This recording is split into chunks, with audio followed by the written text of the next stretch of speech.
Hello student, today we will discuss about chapter 3, how do organisms reproduce. That means कि this type of chapter you have to learn class 8, how baby form, adolescence. Some classes, some name of this chapter has been changed, but only one process can be represented by this chapter, reproduction. Reproduction is the part of a organism. Any type of organism can they reproduce generation after generation. They can be sustain their life and generation also. यहाँ पे सभी जीव क्या करते हैं, हम अपने ही generation को आगे की तरफ बढ़ाते हैं. दैट मीन कि सेम इंडिविजुअल जो उनके जैसा होता है उसको क्या करते हैं, रिप्रोड्यूस करते हैं और आगे की तरफ अपनी लाइफ को क्या करते हैं, बढ़ाते हैं और साथ ही साथ अपने जनरेशन को भी क्या कर सकते हैं, करते हैं, प्रोसीड करते हैं, आगे की तरफ सस्टेन करते हैं, बढ़ाते हैं. एक तरीके से अपने जनरेशन को क्या करते हैं, डेवलप करते हैं. तो रिप्रोडक्शन क्या होता है, हाउ डू ऑर्गेनिज्म रिप्रोड्यूस, ये ऑर्गेनिज्म, ये जीव कैसे उत्पन्न होते हैं, वो हम चैप्टर में डिस्कस करने वाले हैं. तो ढेर सारे टॉपिक आएंगे. रिप्रोडक्शन है, रिप्रोडक्शन क्या है, आफ्टर दैट लाइफ स्पेन क्या है, आफ्टर दैट कितने टाइप का होता है, आफ्टर दैट कि सिंगल सेलुलर मल्टी सेलुलर में कैसे होता है, आफ्टर दैट ये सारे हम इस टॉपिक में डिस्कस करने वाले हैं. Part by part we have to discuss. तो इंट्रोडक्शन पार्ट है ये. इंट्रोडक्शन पार्ट में हम डिस्कस करने वाले हैं रिप्रोडक्शन, इसके टाइप और इसके सम ऑफ एग्जाम्पल. साथ ही साथ लाइफ स्पेन की बात करेंगे. तो the time period which organism can be born and till then death, वह इनका समय जब से वो ऑर्गेनिज्म क्या होता है, डेवलप होता है और मृत्यु तक के बीच का जो समय होता है उसको हम बोलते हैं लाइफ स्पेन. इसको भी मैं बताऊंगा कि कैसे कैसे लाइफ स्पेन वेरी करता है, एक दूसरे ऑर्गेनिज्म का कैसे कैसे टेंड करता है. तो सबसे पहले reproduction, it is the process by which organism produce the own kind. That mean कि ऐसे भी बोल सकते हैं कि reproduction is the process by which organism reproduce own kind या reproduce individual as same kind. दोनों कंडीशन में एक ही बात निकल के आ रही है कि यहाँ पे जीव क्या करते हैं, इस क्रिया के द्वारा, इस प्रोसेस के द्वारा क्या करते हैं, अपने ही जनरेशन को आगे की तरफ बढ़ाते हैं जो बिल्कुल सिमिलर होती है, उनके ही जैसी होती है. अगला है कि क्या इंपॉर्टेंस होता है इसका, रिप्रोडक्शन का क्या इंपॉर्टेंस है ऑर्गेनिज्म के लिए. तो बहुत बड़ा इंपॉर्टेंस है. क्यों? क्योंकि उनको अपनी जनरेशन को आगे बढ़ाना होता है. तो ये प्रोसेस क्या होता है, कंपलसरी है. विदाउट दिस प्रोसेस ना कोई भी ऑर्गेनिज्म अपनी जनरेशन को आगे की तरफ नहीं बढ़ा सकता है. तो reproduction enable the continuity of the species generation. Reproduction क्या करता है, कंटिन्यूटी बनाए रखता है उस जनरेशन की आफ्टर जनरेशन. दैट मीन कि जैसे एक ऑर्गेनिज्म है, फिर वो पिता बना तो उसके बच्चे हुए, फिर उसके बच्चे के बच्चे हुए, वो पिता बना.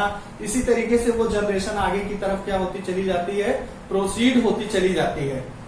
फिर बात आती है कि कितने टाइप का रिप्रोडक्शन होता है.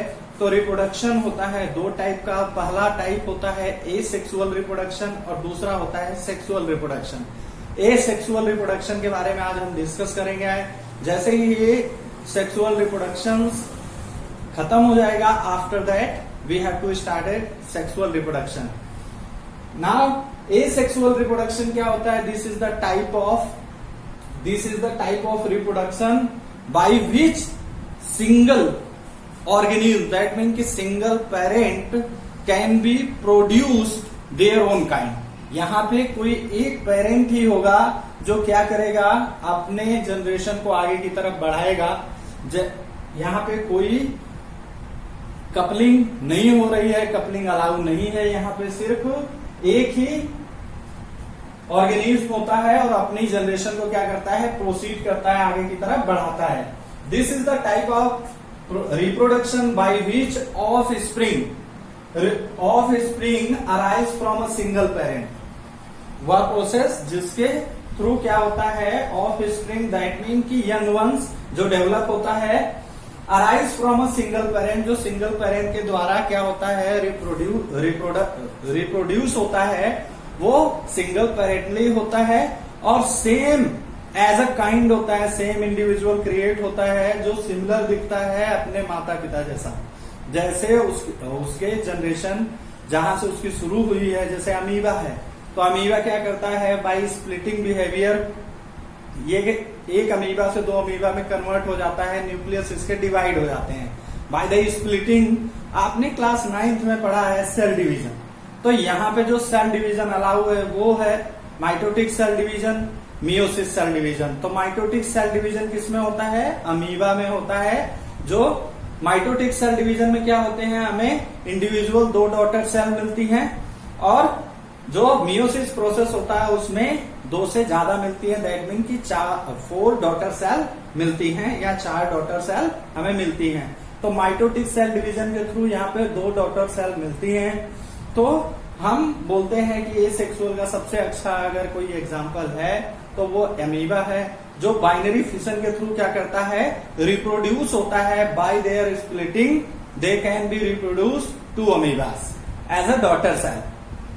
नाउ यहाँ पे देख लीजिए कि this is a type of reproduction by which offspring arise from a single parent. Single parent के द्वारा ऑफ स्प्रिंग अराइज होता है तो उसको हम बोलते हैं कौन सा रिप्रोडक्शन, एसेक्सुअल रिप्रोडक्शन।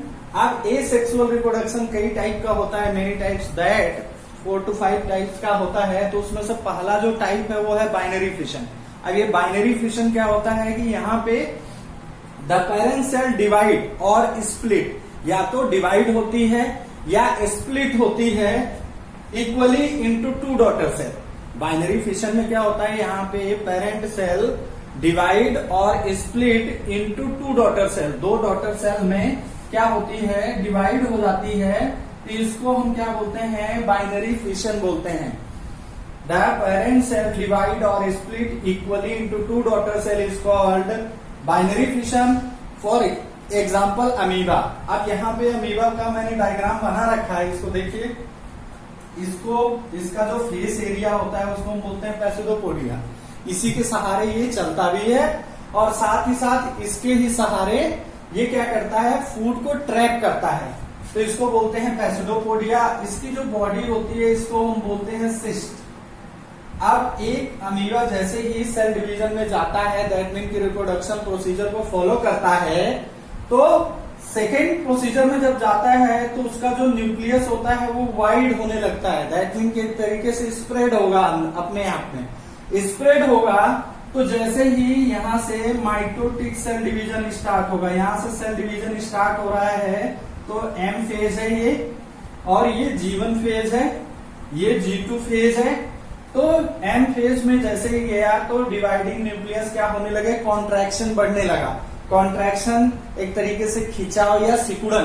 तो जैसे जैसे कॉन्ट्रैक्शन बढ़ेगा तो सेल क्या हो जाती है, सेपरेट हो जाती है। यानी यहाँ पे सेल के एक ही सेल होती है जो न्यूक्लियस के रूप में इनके होती है। तो न्यूक्लियस क्या होता है, वाइड होता है, स्प्रेड होता है, और by splitting it can be contracted and distract या और divide partly in 2 daughter cell. इसमें क्या हो जाता है, ये 2 डॉटर सेल में क्या होते हैं, डिवाइड हो जाते हैं, यहां से सेपरेट हो जाएगी, सेपरेट होकर के 2 डॉटर सेल में कन्वर्ट हो जाती है। यहां आपको दिखाई दे रहा होगा 2 daughter cell. Now let's we move on another new topic. Take a screenshot and revise this.